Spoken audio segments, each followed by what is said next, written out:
Welcome back to Ward Melville After Hours. I'm your humble and bona fide host, Ariel Basis, and we have got a lot on our plate today. Improv shows, musicals, sports. The whole school is basically one big talent show that no one signed up for. So the players this week will be holding their improv show 2 weeks from today, September 26th. And as you know, I love improv. It's the only art form where the worse you are at it, the better it is. Now, the rules of improv are always yes and. You can't stop it. The rules of high school improv are, however, yes and. My mom has been parked outside for 20 minutes, so we have to wrap this thing up. Now, I would be remiss if we didn't mention the fact that we had two of our crew members that made the cut for the improv show. So we have to give a big congratulations to Sam Jancic and Kyle McGarvey for making the cut for the improv show. So good for you guys. We're so proud of you and good luck, all the best for the improv show.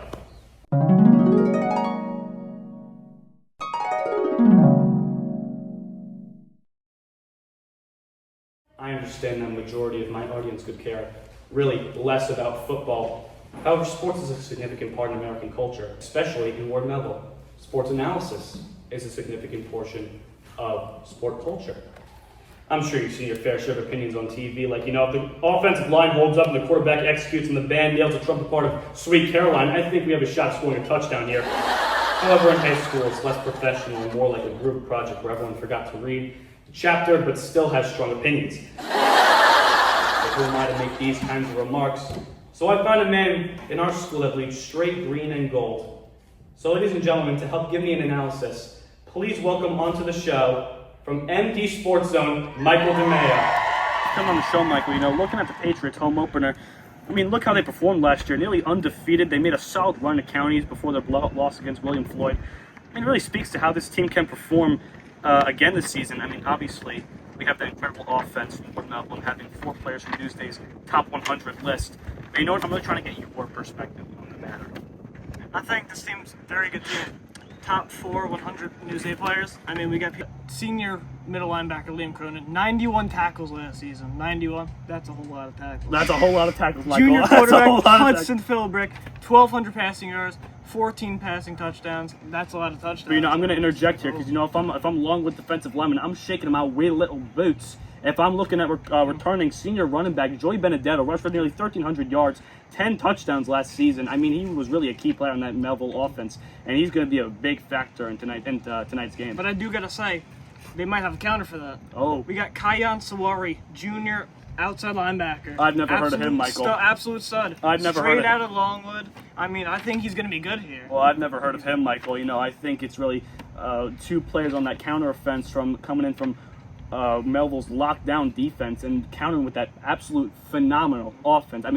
I can speak about the defense, but I can go on and on and on about how good that offense was last year. Fakes, a lot of, the rush game was very rush heavy coming from Melville last season. That's something that may or may not be reflected again in tonight's game against Longwood.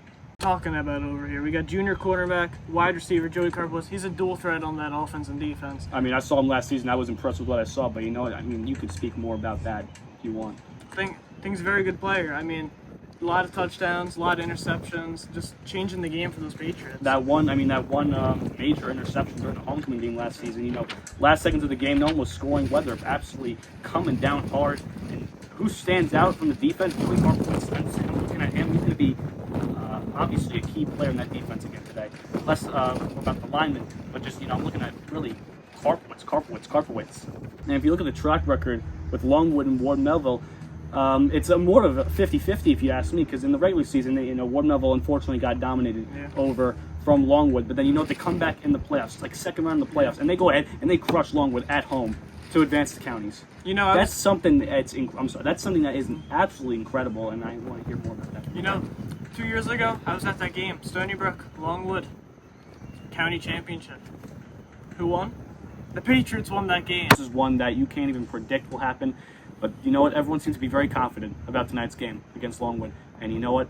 My prediction here is I'm going Ward Melville 31-17 on Friday night. What do we think here, Michael?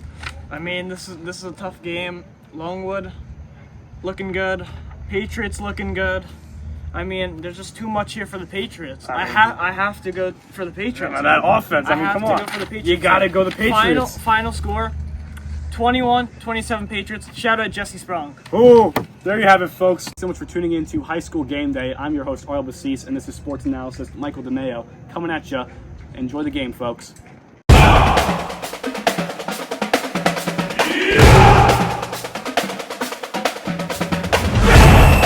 Go. Welcome back to Melville After Hours. We're here with our special guest that just popped up, JJ Left. How you doing, JJ? What's going on, man? How we doing? Thank you so much for coming on the show, man. How you feeling so far about the game? Man, dude, I'm excited. I'm excited to be out here. Friday Night Lights, man, there's nothing like it. Good, dude, as a Ward Melville alum yourself, you were on this football team, obviously. You recall any sort of memories, your favorite kind of memories being on this field? Man, so many memories. And even right now, pregame, I'm hearing the playlist.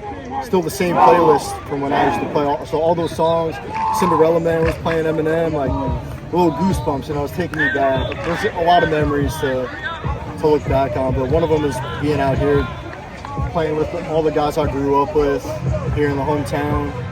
Friday Night Lights, man, nothing like it. And you went from Ward Melville, you were recruited, Stony Brook and Hofstra, Villanova. You committed to Cortland, and you are one of the few that went from Cortland to get a chance at the NFL. I mean, how does that feel? How does it make you?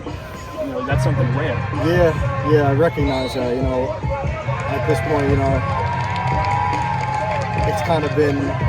it's kind of just been my reality for a little while. But like when I really kind of put it into perspective like that, when someone mentions it, man, it's been a journey. It's been an amazing journey. I'm grateful for it all. And yeah, that's what I got for that. So what made you choose Cortland over the FCS Division I? Because that's starting to get kind of like Division I nearby. What made you choose upstate Cortland? I'll tell you a big reason why I picked Cortland was because I wanted to go somewhere where I truly felt like I was valued. During the whole recruiting process, it felt as if the coaches there, it seemed like I would be able to go there and make an impact right away as a freshman, and I was able to do that. So I would say that's why I chose Cortland, because I just felt I wanted to go where I was valued the most. That makes sense. We gotta keep this interview quick, so we have a 10-minute show. But thank you so much for coming out and and answering bro. these questions. Of course, dude. It means a lot to me. Thank you so much. Go Ward. Let's go. Ward. Good night, everyone. Let's go.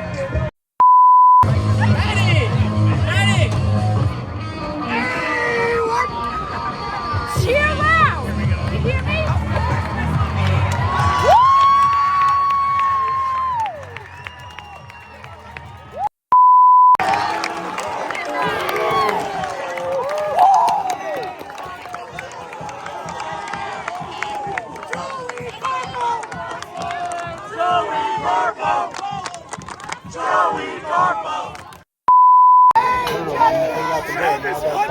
Logan's on the 18. Travis Hunter!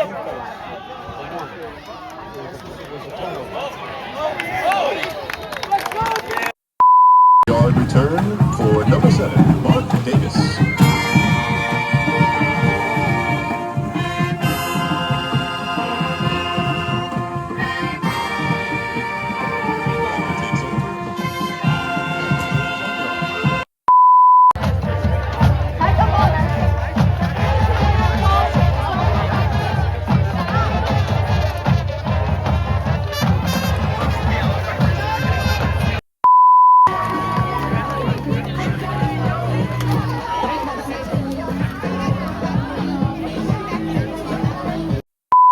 With that, that is the end of our show, everyone. We thank you all so much for tuning in for another Saturday. We apologize if our predictions were wrong, but if we win tonight, I told you so.